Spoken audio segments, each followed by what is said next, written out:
अस्सलाम वालेकुम जी, मेरा नाम साद है। Orbiter legal consultant is our law firm. और जो आज की एक वीडियो है जो हम बना रहे हैं, that is beneficial for both clients and as well as for the young lawyers who are starting practice. It is about the intellectual property law. उसका एक लिम्ब, उसके चार लिम्ब हैं basically: trademark, patents, copyright and designs. जो limb हम आज touch करें that is relating to the trademark registration and litigation.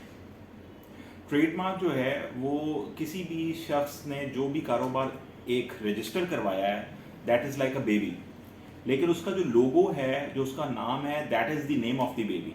So ordinarily एक कन्फ्यूजन है मार्केट में भी और यंग लॉयर्स में भी कि जो ट्रेडमार्क असल में अगर आपने कंपनी रजिस्टर करा ली है तो it is as good as registration of the trademark. The answer is no, because trademark registration जो है उसके लिए एक अलहदा कानून मौजूद है जिसे हम ट्रेडमार्क ऑर्डिनेंस 2001 कहते हैं। उसके अलावा एक अलहदा अथॉरिटी है जिसे हम ट्रेडमार्क रजिस्ट्रीज हैं इंटेलेक्चुअल प्रॉपर्टी ऑर्गेनाइजेशंस के तहत, IPO पाकिस्तान के तहत, जो रेगुलेट करती हैं इस तमाम मामले को, और वहाँ पे उसकी रजिस्ट्रेशन अप्लाई की जाती हैं। सो एक बिजनेस का रजिस्टर करवाना एक डिफरेंट बात है, और बिजनेस के नाम का इंटेलेक्चुअल प्रॉपर्टी ऑर्गेनाइजेशन में रजिस्टर कराना एज ए ट्रेडमार्क, ये बिल्कुल एक डिफरेंट कॉन्सेप्ट है। So this is the actually misnomer, this is a confusion among the public as well as the young lawyers, तो इसको दूर होना चाहिए पहली। सेकेंडली, जो ट्रेडमार्क की रजिस्ट्रेशन है उसका एक प्रोसेस है।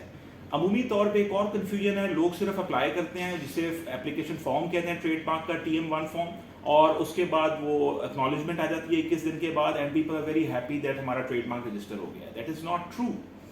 ट्रेडमार्क की जो एप्लीकेशन है जिसे एक TM1 फॉर्म के ऊपर सबमिट किया जाता है, उसके साथ एक TM48 वकालतनामे के तौर पे दाखिल किया जाता है। उसके बाद जो दूसरा प्रोसेस है वो ये कि कुछ अरसे के बाद एक ऑब्जेक्शन नोटिस जो है वो इंटेलेक्चुअल प्रॉपर्टी ऑर्गेनाइजेशन की तरफ से हर एप्लीकेंट को वसूल होता है। उसका रिप्लाई देने के बाद वो एक हेयरिंग फिक्स करते हैं। हेयरिंग फिक्स करने के बाद उसे अगर वो अप्रूव कर दे ट्रेडमार्क रजिस्ट्री, तो उसे जर्नल में, ट्रेडमार्क जर्नल में एडवर्टाइज कर दिया जाता है। Once that is advertised, so advertisement के बाद ट्रेडमार्क जर्नल में 2 महीने का टाइम रखा जाता है जिसमें public at large is given an option to oppose the trademark. अगर वो अपोज ना करें तो फौरन रजिस्टर हो जाता है। अगर ऑपोजिशन आ जाए तो फिर जब तक उस ऑपोजिशन का फैसला ट्रेडमार्क रजिस्ट्री नहीं कर देती तब तक ट्रेडमार्क जो है वो क्यू में लगा रहता है। सो इसके ये तमाम स्टेप्स हैं। TM1 form first step, then second step is the objection notice, third step is the reply from the applicant, fourth step is the advertisement in the journal, and sixth step is कि जब advertise हो जाए तो उसमें public at large को option मिलना to oppose the trademark, और अगर कोई ऑपोजिशन नहीं आती तो फिर ट्रेडमार्क रजिस्टर होता है। It is ordinarily this takes a year.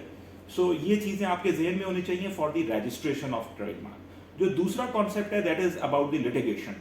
Litigation ये है कि अगर फर्स्ट कर लें आपका जो ट्रेडमार्क है या लोगो है वो कोई शख्स भी उसको वॉयलेट कर लेता है, यूज कर लेता है, फॉन्ट को, कलर को, डिजाइन को, उसकी अपीयरेंस को, उसके प्रीफिक्स को, सुफिक्स को, उसके फोनिक्स को, या वो दिखने में मेन अपीयरेंस में अगर ऐसा ही है जैसा आपका ट्रेडमार्क है, तो there comes the litigation. Litigation जो है उसके अंदर एक और कंफ्यूजन जो लोगों में पाई जाती है वो ये है कि अगर कोई ट्रेडमार्क अनरजिस्टर्ड है तो शायद हम उसकी लिटिगेशन में नहीं जा सकते। That is untrue. जो ट्रेडमार्क अभी अनरजिस्टर्ड भी है उसके ऊपर राइट ऑफ प्रायोरिटी देखा जाता है। अगर आपने पहले से अप्लाई कर रखा है और दूसरे शख्स ने बाद में अप्लाई किया है और चाहे उसने रजिस्टर भी करवा लिया है, right of priority actually protects your trademark. So अगर आप जितनी जल्दी ट्रेडमार्क की लिस्ट के अंदर अपना ट्रेडमार्क जो है वो क्यू में लगा देते हैं, रजिस्ट्रेशन अप्लाई कर देते हैं, जब दूसरे लोगों ने नहीं की, बाद अज़ा वो आके अगर अप्लाई भी करते हैं तो you can go into the litigation and file a suit for infringement under section 46 of the trademark ordinance 2001. So these are two concepts. One is the registration, the other is the litigation. We have discussed with you. हमारे page के ऊपर इसकी complete details हम डाल रहे हैं, आप उससे भी हेल्प ले सकते हैं। Thank you.